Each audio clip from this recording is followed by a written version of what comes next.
Je m'en vais vous montrer une vidéo où eBay déclare avoir reçu 60 millions de la main d'un Libanais lorsqu'il préparait la rébellion en Côte d'Ivoire.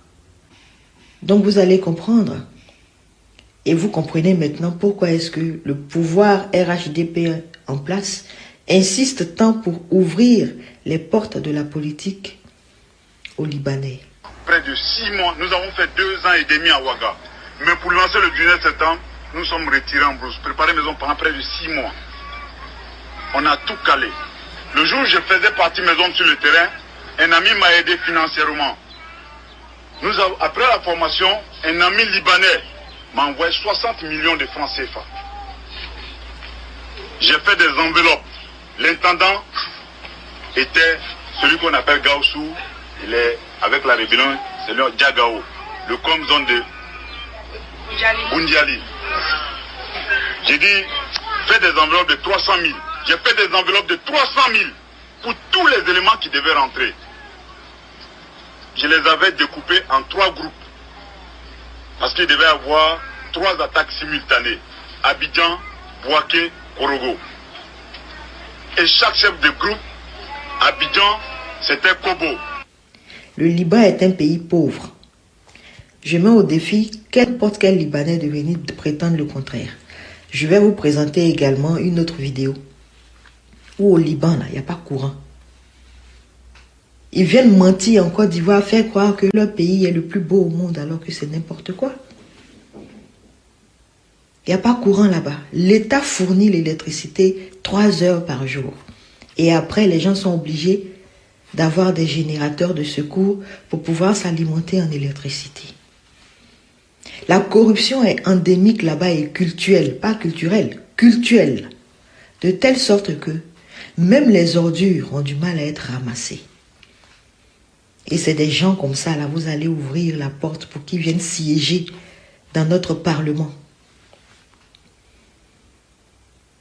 Pourquoi ? Selon Transparency International, le Liban est l'un des pays les plus corrompus au monde, 137e sur 180.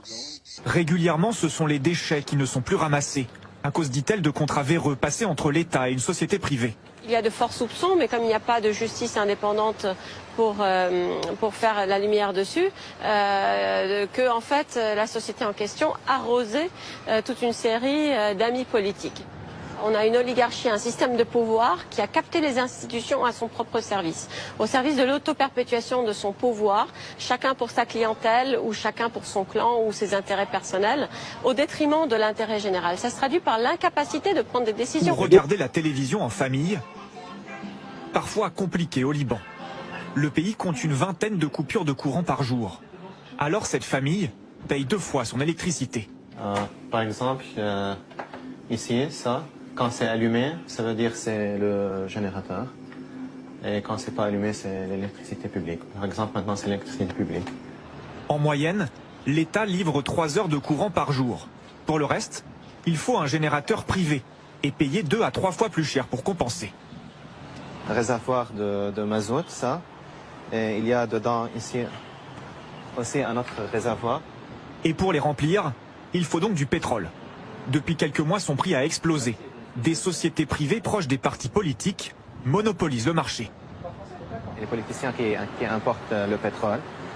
Donc le plus que le monde, tout le monde consomme, ils gagnent plus d'argent. Et il y a un conflit d'intérêts. D'autres générateurs de quartier sont directement détenus par des entreprises proches des partis politiques et religieux. Et ils se sont très bien adaptés en Afrique parce que le système de corruption en Afrique se rapprochait de leur pays et ils se sont sentis « Ah, on est comme à la maison, on va appliquer les mêmes systèmes et c'est pour ça que ça fonctionne. » Ça fonctionne pour leur poche à eux, mais on voit les pays n'évoluent pas parce que ce système empêche le pays d'évoluer. Les Libanais n'ont rien à faire en politique ivoirienne. Ils continuent de gérer les supermarchés et tout. Et même là encore, c'est les foutaises. Vous voyez, je vous présente cet exemple-là. Vous voyez, ce pain-là. Le pain de mie, il est vendu en Europe à 1,44 €. 1,44 €, c'est pratiquement 1000 francs. Les Libanais nous revendent ça à 9 000 francs dans les supermarchés en Côte d'Ivoire. Le Nutella que vous connaissez là, le Nutella est 5 € en France. 5 € là. C'est à peu près 3 000. Ils font ça à 6 000, 7 000 en Côte d'Ivoire. La cherté de la vie là, c'est à cause des Libanais. Et nos pouvoirs d'État s'arrêtent là-dessus. Ils ne font rien. Parce que eux aussi, ils reçoivent les bribes de cette corruption. Ils aiment la corruption. Les Libanais aiment la corruption. Donc quand ils ont en face d'eux des personnes également qui aiment cette corruption, qui sont avides et cupides de corruption, mais c'est un terreau fertile pour eux. Donc que les Libanais qui sont en train de sauter, qui sont plus ivoiriens que les Ivoiriens, ils sont plus... Et vous n'entrerez jamais en politique. Jamais. Il n'y a pas Libanais qui viendra être un maire ou un député en Côte d'Ivoire. Vous pouvez dormir là-dessus. Et dernière vidéo, j'ai vu une famille là, une famille libanaise qui a une ménagère noire. Et la bonne dame est venue dire non, viens dire qu'au Liban, on dit au Liban, un noir ne peut pas se promener, un noir ne peut pas ouvrir un magasin. Et la ménagère noire, je dis son nom hein, parce que c'est public là, la ménagère qu'on dit s'appeler Géné, vient dire qu'elle a vu une femme baoulée qui a un magasin ouvert au Liban, que là-bas les Africains peuvent se promener tranquille.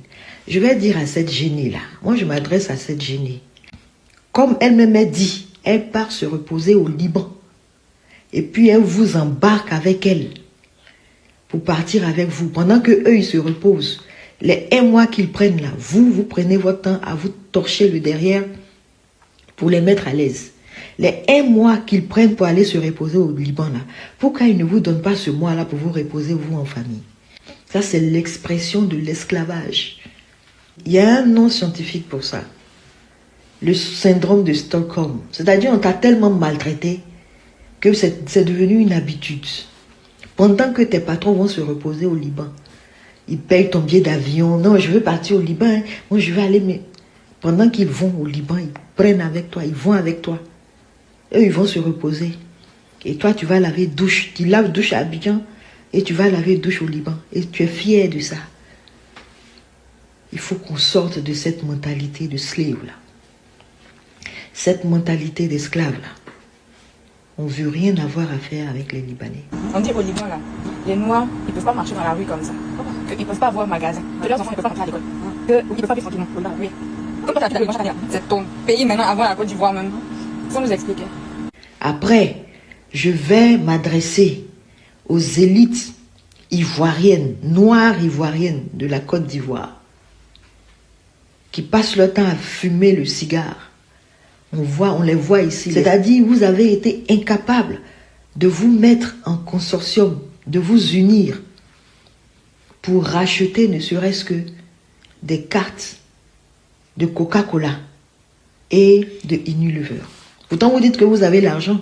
Vous brillez par tout ce que vous avez. Comment est-ce que ces Libanais-là ne vont pas venir nous piétiner? Même pas un supermarché. Même pas. Aucun. On a vu des jeunes Ivoiriens ici qui sont venus lutter avec Citidia pour ouvrir des enseignes en Côte d'Ivoire. Ça s'est cassé le nez. Parce qu'ils n'ont pas eu le soutien qu'il fallait. Vous laissez ces Libanais-là venir nous empoisonner. Vous laissez ces Libanais-là venir avoir une mainmise sur la nourriture. Vous tous là, vous fréquentez Zino. Vous tous, vous fréquentez Zino, vous fréquentez les clubs cigares de Zino et tout là. Vous êtes tout le temps là-bas, en train de fumer du papier. Mais il n'y a même pas un qui va se mettre en consortium pour dire on va venir lutter pour les Ivoiriens, faire venir au moins de la nourriture pour les populations pauvres, afin que ces derniers ou ces dernières puissent aller s'alimenter dans des réseaux de supermarchés, d'enseignes tenus par des Ivoiriens. Non, on aime la Côte d'Ivoire. Notation AA. Des conneries. Conneries seulement. Il y a quelqu'un de Coca-Cola qui m'a dit qu'ils ont été choqués lorsqu'ils ont revendu les cartes de Coca-Cola. Parce que dans tous les pays africains où ils ont revendu là, ça a été racheté par des locaux. Sauf en Côte d'Ivoire où ça a été racheté par les Libanais. Vous êtes... Ça me fait trop mal. En fait, ça fait mal de voir que ceux-là vont venir avoir la bouche sur nous, quoi. Et puis on est là, on fait rien. Et il y a des Ivoiriens qui vont venir dire le Libanais apporte beaucoup pour l'économie ivoirienne. Vous n'avez pas honte quand vous dites ça? Vous n'avez pas honte quand vous dites ça? Vous ne voyez pas le Nigeria? Attends. Soyons sérieux. C'est ça. Merci beaucoup. En politique, il n'y a pas de sentiments. Hein? Et on n'est pas complaisant. En politique, ce sont les intérêts. Et pour les intérêts, on choisit les acteurs. Un point, un trait. Pendant la guerre froide, la CIA avait remarqué que Lumumba, de par ses tempéraments de Mutete, allait nous compliquer. Ils l'ont tué, ils ont mis Mungala, Mobutu. Mobutu a fait 32 ans pour jouer le rôle dans la guerre froide. Et je vous dis sincèrement, les États ont des pivots. Les grandes puissances, retenez les termes là, pivot. Un fort ne se déplace pas quand quelqu'un est fort. Hazard a besoin de Mikate, il va envoyer un faible. Les Américains ne vont pas venir mourir ici. J'ai vu des gens célébrer, croire qu'ils vont venir. Non, on désigne les pivots. Pendant la guerre froide, les pivots c'était Mobutu, les Zaïre. Nous avons fait la guerre au Tchad. Demandez la question à vos aînés. Le général Mayele a été célèbre parce qu'il a fait la guerre au Tchad. C'est les Zaïre qui a contrôlé le Rwanda de 1986 à 1994. Les Zaïre. Nous avons contrôlé le Burundi, Congo-Brazza, l'Angola. On était avec Savimbi. Nous aussi, nous avons déstabilisé les autres pays. Alors, quand Mobutu part, le rôle de pivot change. Va chez Museveni. On donne à Museveni pourquoi? Parce que l'Ouganda vit des camps de réfugiés. La République démocratique du Congo n'a aucun camp de réfugiés. Donc tous ceux qui sont chassés au Sud-Soudan, partout au Congo, et Museveni a cet argent-là. Alors comme il vieillit, lui aussi, on lui prend le pivot, on met à Kagame. Kagame a pris le pouvoir à 36 ans. C'est lui le pivot. C'est le Rwanda qui se bat pour la France. C'est le Rwanda qui surveille Mozambique, l'exploitation pétrolière de Total au Mozambique. C'est le Rwanda qui se bat en Centrafrique. C'est le Rwanda qui se bat au Bénin. Alors, ils ont réussi à fabriquer leur armée. Écoutez, c'est eux qui ils sont utilisés comme pivot pour venir atteindre les intérêts des hommes forts en République démocratique du Congo. Il n'y a pas d'état d'âme ici. On n'est pas à l'église. Les sangs des Congolais, mon cher ami, je dois te choquer. Je dois vraiment te choquer. Quand on est faible, dans le monde d'intérêt, on ne mérite pas de considération. Deviens fort. Je vais donner un exemple. Dans des familles, une fille qui est née dans une famille de 10 garçons, elle est 11e. Et que si ses frères sont des judokas et des karatékas, elle ne se fera pas draguer. Mais si tu es un seul garçon avec 11 filles et que tu es faible, maladif, toutes tes sœurs vont se faire engrosser. Personne ne va empêcher tes sœurs à venir les prendre. Donc il faut être fort. Parce que le braconnier bouffera toujours le gibier. Le fort traitera toujours les moins forts avec manque de considération. Le M23, le Rwanda, ils ont leur rôle. Chacun de nous joue le rôle. Et le président Félix avait un rôle à jouer. Alors, pendant qu'il joue le rôle, s'il ne sait pas fabriquer une armée, s'il ne peut pas faire la guerre, parce que c'est la première attribution du chef de l'État. Quand on dit garant de la nation, Ça ne veut pas dire garder les livres de la Constitution et les drapeaux congolais, se promener avec. Non. Un chef de l'État fait la guerre. Vous êtes des parlementaires, vous aurez les ambitions demain de devenir le président. Si tu ne peux pas construire une armée, faire la guerre, arrête-toi. Vous avez étudié Alexandre, il était français, mais il a colonisé jusqu'en Égypte, il est allé partout. Les Américains, vous savez pourquoi ils appellent grande puissance du monde? Parce qu'ils ont les intérêts partout. Chez nous, c'est eux qui ont Sozir. Et la mine de Walikale que vous avez appris, c'est la mine des Américains. Il y a beaucoup de choses, même dans les mining. Ce sont les Américains. Ah, ils considèrent d'ailleurs, Trump a mis comme principe, à dater de ce jour, toutes les richesses du monde doivent être contrôlées par les Américains. Si vous n'êtes pas là, ils envoient les drones, ils vous frappent. C'est pourquoi ils ont frappé les usines des Iraniens. Mais ils donnent 30 milliards, ils disent aux Iraniens, bon, nous allons reconstruire. Vous voulez l'uranium pour l'électricité, d'accord, mais c'est nous qui contrôlons le reste. Vous ne voulez pas, ils vous frappent. Est-ce que Fathi est responsable? Non. C'est un acteur qui a son temps. On lui a donné 10 ans, peut-être pour garder que les pays ne se balkanisent pas, ou bien peut-être pour garder, ou bien peut-être, comme disait Mbanda, on va les mettre pour signer les accords miniers. C'est le rôle. Et l'histoire va retenir que c'est sous Fathi que nous avons signé les accords miniers. Je vous ai dit ici, nous a été tué pour ça. Je vous ai dit ici que Joseph Kabila a été demandé de quitter le pouvoir parce qu'il a fait passer le code minier de 1 à 10. Non, Kabila était hors mandat, non? Qui? Joseph Kabila. Il était au pouvoir, mon ami. Il était conformément à l'article 70. C'était pas après l'accord de Saint-Sylvestre? Parce que c'est parti de 2016 jusqu'en 2018. Vous pensez qu'en 2018, il n'était pas président? Tu sais qu'il a... Non, je parle parce que vous dites qu'il a été demandé de partir parce qu'il n'a pas signé l'accord. Il a fait 2 mandats. Constitutionnellement, il devait partir. Est-ce que la pression sur les accords miniers était superflue? Votre honneur, monsieur le président, vous savez que Goïta, le président malien, il était colonel, il s'est tapé 4 étoiles. Aujourd'hui, il est général 4 étoiles. Et il vient d'obtenir un mandat de 5 ans sans élection. Et Ouattara est en train de briguer pour le 4e mandat. Donc cette histoire-là des mandats constitutionnels, c'est un langage pour la consommation des faibles. Mais dans le fond, on lui a demandé, si tu restes, on te tue. Si tu pars.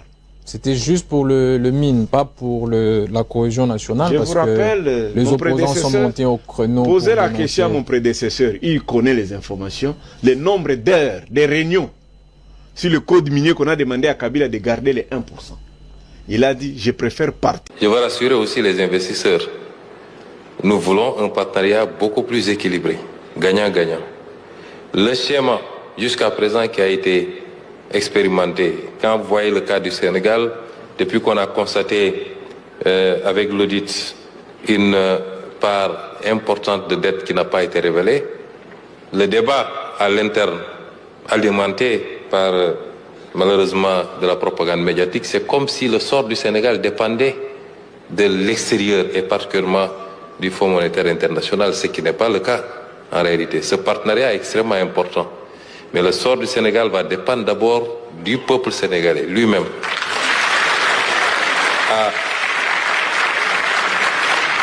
À faire le sursaut qu'il faut à travers ce plan de redressement économique et social. Prioritairement, d'abord, ça va dépendre de cela. Ça va dépendre des efforts d'assainissement budgétaire que nous allons faire et qui nous crédibilisent nous-mêmes vis-à-vis de nos partenaires. Ça va dépendre certainement du réexamen d'un certain nombre de facteurs, notamment intégrer ce qui doit l'être en termes budgétaires pour avoir la réalité qu'il faut. Et ça dépendra en définitive, en dernier ressort, de ce qu'on pourra avoir comme accord avec des institutions comme le FMI qui ne règlent pas notre problème. Ce n'est pas un accord de 1,8 milliard de dollars avec le FMI qui règle les problèmes budgétaires du Sénégal, mais c'est peut-être un cautionnement pour nous permettre d'aller dans des conditions beaucoup plus sereines vers le marché et rassurer également les investisseurs. Et j'en profite aussi pour dire que, en tant qu'Africains, nous sommes de fervents défendeurs du multilatéralisme. Mais il y a des pans entiers du multilatéralisme qu'il faudra revoir. Aujourd'hui, même pour les grandes puissances, la capacité à collaborer avec un pays va dépendre beaucoup plus de l'onction d'un certain nombre d'institutions, quand bien même sur le plan bilatéral, vous vous rendrez compte que les conditions sont réunies pour coopérer avec ce pays-là, mais on va dire nous attendons l'avis du FMI, nous attendons, et ça va déteindre aussi sur la notation. Je pense qu'aujourd'hui, une réflexion très profonde doit être initiée sur ce plan-là. Mais ce que je voulais dire en définitive, c'est que les pays africains doivent compter sur eux-mêmes d'abord. Et c'est cela qui va rassurer les partenaires qui viendront beaucoup plus aisément pour cela. Et la question du financement de nos économies, la question du capital primitif, elle se pose. Mais le schéma, on n'a pas un schéma unique. La manière dont l'Occident, par exemple, à travers l'Europe et son excroissance vers l'Amérique, la manière dont ça s'est fait à partir de l'exploitation, il faut le dire, la traite, la colonisation, qui ont servi à alimenter la révolution industrielle et le décollage, n'est pas le même modèle que l'Asie, qui n'a pas fonctionné peut-être sur cette même base. Mais aujourd'hui, vous allez en Chine, ça s'est beaucoup plus fait sur l'ouverture à l'investissement direct étranger, l'assainissement de la gestion publique, ainsi de suite. Et nous devons choisir notre modèle, fabriquer notre modèle par nous-mêmes.